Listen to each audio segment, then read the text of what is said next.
Sirikal mano mar piny Uingereza ochiwo sir mar yedhe mag komo nyuol manengogi romo $50,7 ne piny owacho mar Kenya. Yedhe go molos e lony manyasani kendo ng'ato nyalo chuore kende owuon bang' yudo puonj mar jolony. Ochiwne duol machwalo yedhe pacho ka KEMSA magikone biro chwalo gi ute thieth duto ma pacho ka. Kaka Judith Omondi lero, piny Kenya geto chopo 64% mar mine matiyo kod yedhe komo nyuol. Kwan masani ochung'e 57%.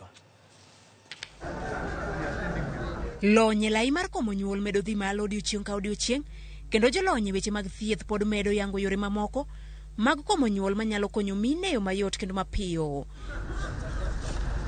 Odiochieng' ma kawuono sirikal piny Ingereza ogolo sir mar yedhe mag komo nyuol malony mage ni malo kendo miyo nyalo chuore kende en owuon bang' yudo puonj mag jolony. Yedhe gi manengogi romo $57,000 ochiwne duol ma ochung'ne keyo yedhe ute thieth ma pacho ka KEMSA kendo migawo mar thieth chano tiyo machiegni kod nyamrerwa mondo mine ma ok nyal chopie ute thieth oyud sir mar yedhe gi bende. Ripod piny owacho yango ni piny Kenya ni chien gi 14% chopo kare dwaro mar tiyo gi yedhe mag komo nyuol. Nyaka sani atamalo mar mine matiyo kod yedhe mag komo nyuol en 57 ka piny owacho to geto mede nyaka 64% kochopo higa mar 2030.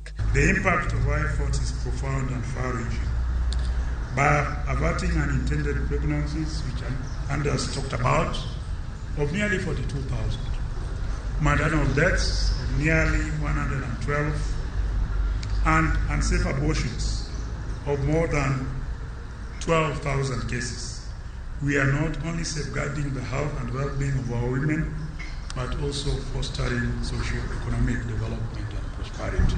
Kata bed ni kwan mar mine matiyo gi yedhe mag komo nyuol medore kaluwore gi higni ma okalo e pacho ka, riwruoge ma ok mag piny owacho koni nengo mar komo nyuol pod ohewo mine mathoth ka bende nitie nok mar kit komo nyuol duto madwarore e ute thieth mag piny owacho.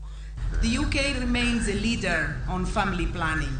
We believe globally women need to have choice.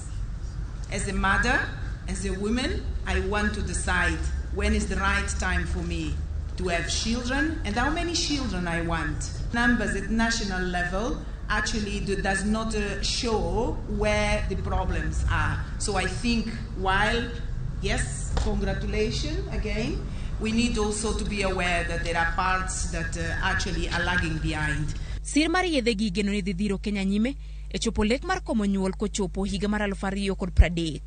Judith Omondi, Ramogi TV.